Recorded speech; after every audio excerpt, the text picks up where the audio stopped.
La parole est maintenant à Monsieur Damien Abad.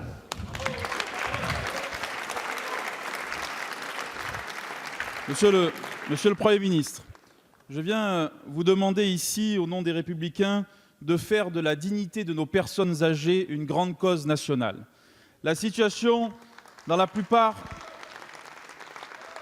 des EHPAD de France, et notamment dans mon département de l'Ain, est apocalyptique et indigne de la grandeur de la France. Des cadences infernales, des résidents déshumanisés, un personnel essoré, telle est la réalité que personne ne peut ignorer.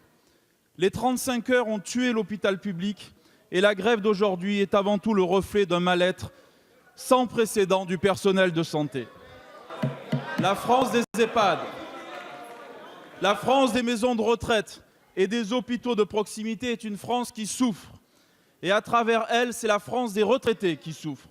Et elle souffre d'autant plus que votre politique fiscale, à travers la hausse de la CSG, diminue fortement le pouvoir d'achat des retraités au moment même où les tarifs journaliers des EHPAD augmentent. Loin de résoudre la fracture médicale, vous avez par votre politique créé une nouvelle fracture, la fracture générationnelle. Et il nous convient ici, au nom de la représentation nationale, de dénoncer solennellement l'atteinte à la dignité humaine. Monsieur le Premier ministre, vous êtes le garant des droits fondamentaux de nos aînés. Chaque jour, ces derniers sont bafoués dans nos établissements faute de moyens. Chaque jour, on ne consacre qu'un quart d'heure à nos aînés pour la toilette, l'habillement et le petit déjeuner. Alors il y a urgence. Urgence à passer du discours aux actes pour en finir avec un système médical à bout de souffle.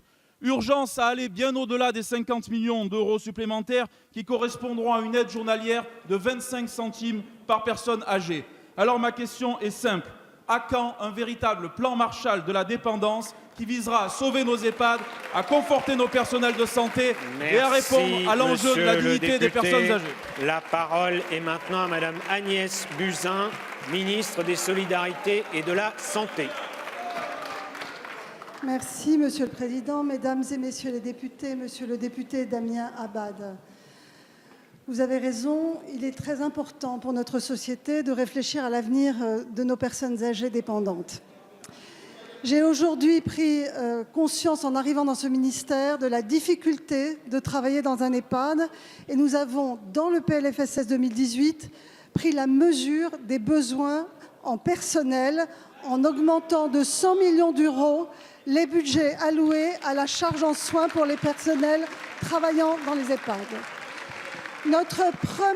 Nous avons deux priorités.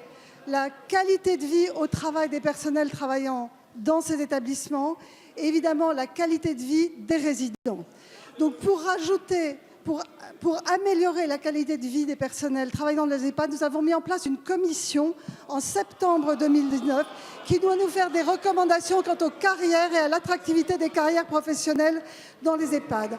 Enfin, nous avons alloué une enveloppe particulière de 50 millions d'euros dédiée à accompagner les EHPAD en difficulté. Cette enveloppe sera à la main des ARS et permettra d'accompagner les EHPAD qui auront besoin de personnel supplémentaire. Nous avons également favorisé la télémédecine dans les EHPAD par des enveloppes allouées spécifiques. Nous avons ajouté 10 millions d'euros pour la création de postes d'infirmières de nuit. Et vous avez raison, la dépendance qui est aujourd'hui à la main des départements, qui est financée par les départements, nécessite une réflexion particulière. Je vous remercie.